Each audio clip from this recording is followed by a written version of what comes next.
Jordan Peterson, everybody's favorite resident expert on gender dynamics, evolutionary biology, recently made a appearance on Flagrant You, which is Andrew Schultz's podcast. Shout out to Andrew Schultz, fantastic comedian, and was dropping bomb after bomb from a unique perspective that we need to go over, that we need to dissect. Without further ado, when did masculinity become something bad? As I sit here with ripped jeans and my legs crossed.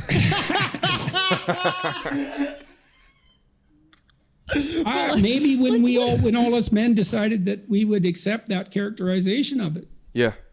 I never accepted it. I mean, I don't know. I remember growing up. It wasn't your choice. I think I saw it play out in movies. I remember growing up and I remember seeing TV too. It went from My Three Sons and Father Knows Best to doofuses. To what are the every father being a buffoon. Yeah.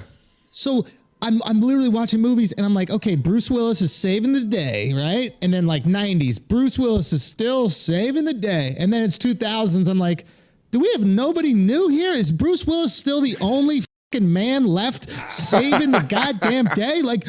We just ran out of young, masculine men that were going to be the heroes. And then all of a sudden, these Michael Cera types, he could be a sweet guy, but he's playing this imp guy, who's just being walked around on a leash by his girl in every movie. Yeah, good got to be synonymous with harmless. Yeah. But I don't understand it because I don't think that you can make that a trend.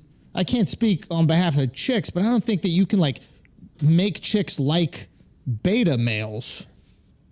Yes, I don't think that exists, right? Don't we like what we like? I mean, maybe an outfit can change. Maybe we like certain jeans and other people like skirts, but at the end of wait, hell, let me. Today, I think there's going to be certain characteristics of the opposite sex that we're going to be drawn to biologically. Well, so let me answer this from my perspective before Jordan goes in. So I think what he asked is can you convince? And I think you can at a surface level.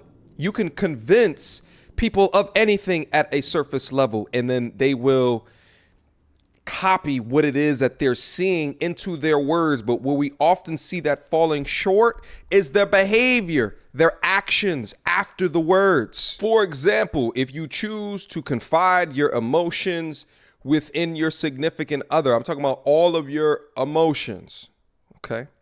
Crying about different situations that personally affect you.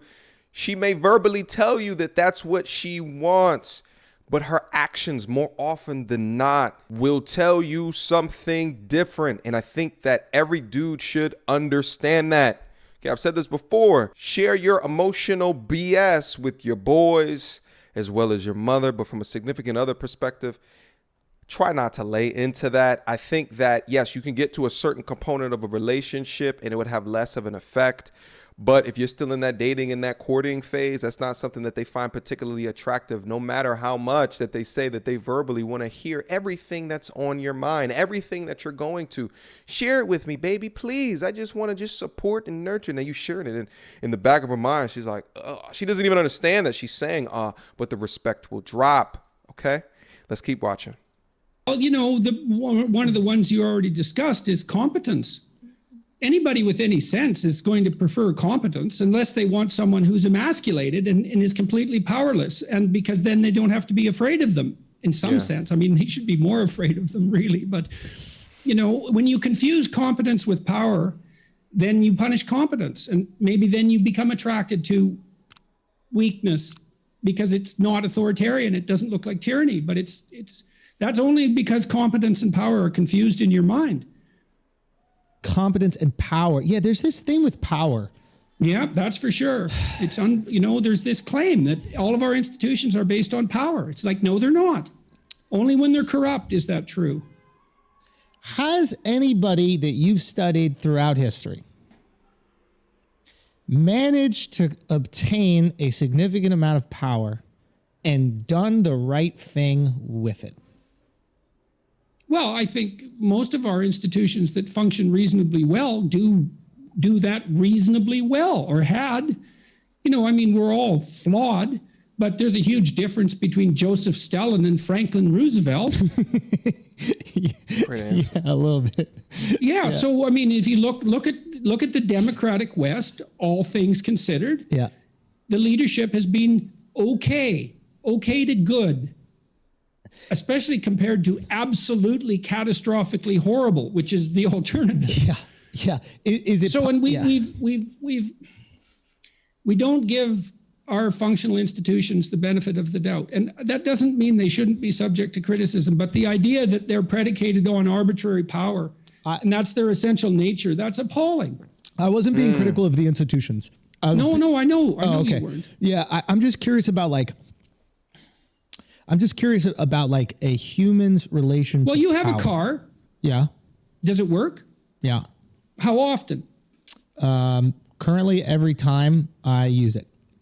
So like if you use it 1,000 times, how many times doesn't it work? 0 out of 1,000. A car, right? You said car. Yeah, a car. Okay.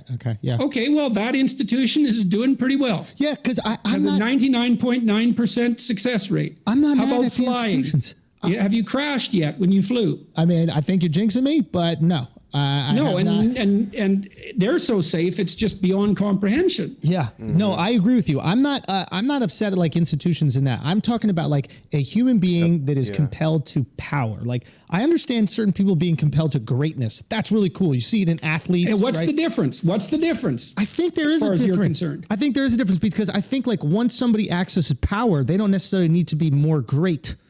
Right? They'll just do whatever they can to continue to have that power. Where there are people. Okay, what do they do? This is a good thing to differentiate. You made this case. Greatness versus power. Okay. Okay, let's take it apart. Okay. So you just said there's something arbitrary about power. Yeah, I think there's something about people who desire power instead of greatness. And I think that power comes with greatness, but if your desire is power, I think there is something dangerous there because you're willing to do whatever it is to maintain that power. Whereas It's the mimicry of greatness. It's the mimicry of greatness. Greatness deserves power because you want the powerful to be. You want the great to be powerful. Why wouldn't you?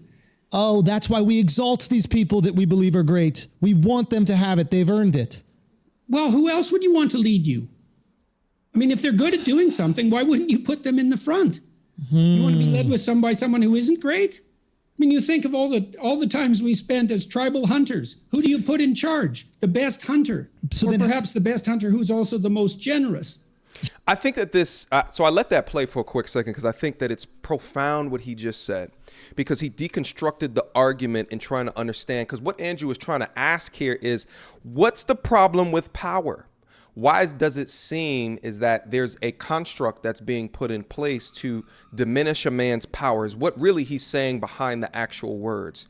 Why does it seem as though when those that are men are deemed as powerful, there's been rife within the society, the effeminization of man or the weakening of man, and that is pushed, the incompetencies of man, and that is pushed more so now ever than it was previously in the history. And what Jordan is saying is, of course, like if you want someone who demonstrates consistency, that demonstrates leadership ability, that demonstrates being able to win, of course you would want that particular person in power. Of course you would want that. Why would you not?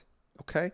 So when you think about the dynamic of these relationships, why would you not want a dude to flex his masculinity at the full extent of what it is to lead? Now, what we see out into the media a lot of time is purely the feminization of men and the masculinization of women in an effort to try to come to 50-50, right, from a value perspective. But I think it goes completely against the nature of man and woman.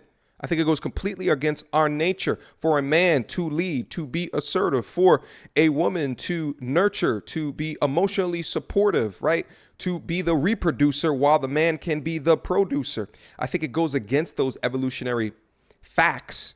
So what happens is that as media infuses all of this equalness from a visual perspective, you're seeing, oh, well, I want a dude that's more like that, which a lot of times seem to be more effeminate behavior because masculinity bad, toxic masculinity, don't want that. Bruce Willis breaking into some windows and shooting everybody up and saving the girl and winning it. We don't want that. We want much more of a tamer version. But what you're doing is that you're pushing more dudes not to accept leadership roles and positions, thereby completely being counterproductive to where evolution has brought you to with today. Okay, let's keep going. Yeah, exactly. You want the guy that's going to share that. Yeah, right. That but that would make him a great That's what hunter makes too, him right? great. Because over Yes. time he would have people in his hunting party. You Yes. want productivity and generosity. So how do we Greatness. how do we discern between people who are mimicking greatness for power and greatness? That's a great question. By paying careful attention, by listening, and by talking about it. That's the purpose of free speech. That's the purpose of political attention. Because you want the great, but it can be mimicked by psychopaths who use power. But that doesn't mean that power is the basis of our hierarchical human relationships. That's only the case when they've gone badly wrong.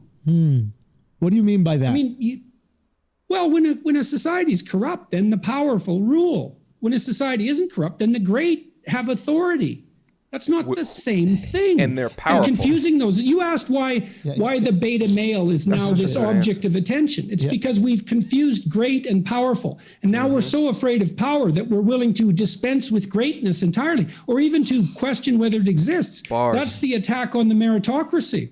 There's no meritocracy. Oh, there's no greatness. And no one who has a position deserves it. There's no difference in talent. And that doesn't mean our institutions are pure and that everyone with talent is rewarded. Yes. But because no institution is pure and no selection method is 100% accurate. But you made this distinction between greatness and power. Yeah. So pursue it. Okay. How do you know someone's great as far as you're concerned? How do I know someone is great? I have great admiration for the skill. Okay, you admire them. For the skill. Yeah, well, that's weird. That's an interesting thing because we have this instinct of admiration. It's like you see someone and you admire them. Yeah. It's like, well, why? You want to be like them. Yeah. That's imitation, right? That's the instinct of imitation. Yeah. And because we can identify what's great, because it would be better to be great than the way we are. So when we see it, we think, oh, man, I really admire that. And maybe you're mad about that because you're so unlike that and it's judgmental and makes you annoyed. Right. But fundamentally, you think, I'd like to be like that. So there's one, admiration. You admire what's great if you have any sense. Yeah. Okay, and that happens spontaneously, especially in a domain that you value. Yes, exactly. The more I value the domain, the more, God, I can't speak, the more... the more admiration. More admiration. I have. Absolutely. I do not admire power. I don't even care about people who are powerful if they don't have something that I admire, some sort of skill set that I care about. The only thing that's nice is like the ease of power. You can open up doors easier, but I'm way more impressed by like a powerful person that actually has a skill I didn't even know about. Like that to me makes me go, oh, cool. Maybe that's why he got there. But just holding the position isn't admirable to me in any way at all. Fantastic conversation, guys. I had to try to bring that to you here to bubble that up. This idea of power, leadership, admiration for those within those positions. We talk about this all the time, and I think like to a degree, that's why that there's so many dudes that get particularly upset when they see like IG models and OnlyFans, this, that, and the third. Is because they have attained a degree of financial prowess through nothing through talent, but through their God-given abilities, okay? Their genetics, right? And in thinking through what men generally have to do in order to establish a foothold in the world generally takes a lot more time, okay? But as you see this, think also to yourselves as you're gaining within your masculinity, gaining within your manhood. What are the things that you are doing to one day be admired for? What are the things that you are creating? And I guarantee you, the things that you are doing to consume entertainment, and I know this is a component of consuming entertainment, but I try to drop some knowledge bombs for y'all from time to time. But the unadulterated consuming of things, there's nothing within that can be admired for unless you translate the education into some type of learning that you input within your life. But what are the things that you are translating, and then creating for others. You have to be able to understand that. Should an organization will pay you based off of the things that you've learned from a financial body, institution, to use that skill set or to prove that you have a skill set so that you could use it as a place of business, and then they give you a salary for that, right? Or an hourly income, what have you. But what are the things that you are doing, okay? Because it takes a lot of time to become an inspiration to someone else. It requires you generally to be an expert in the things that you are doing, okay? Become an expert at something, okay? And don't stop until you do. That's my video for today. Questions, comments, concerns, y'all already know what to do. Shout out to Andrew Schultz. The podcast, again, is called Flagrant You. I'll leave a link down in the description box below, not even to just the clip, but there was actually, that interview came from a much longer discussion. So go over and check it out. Until next time, YouTube,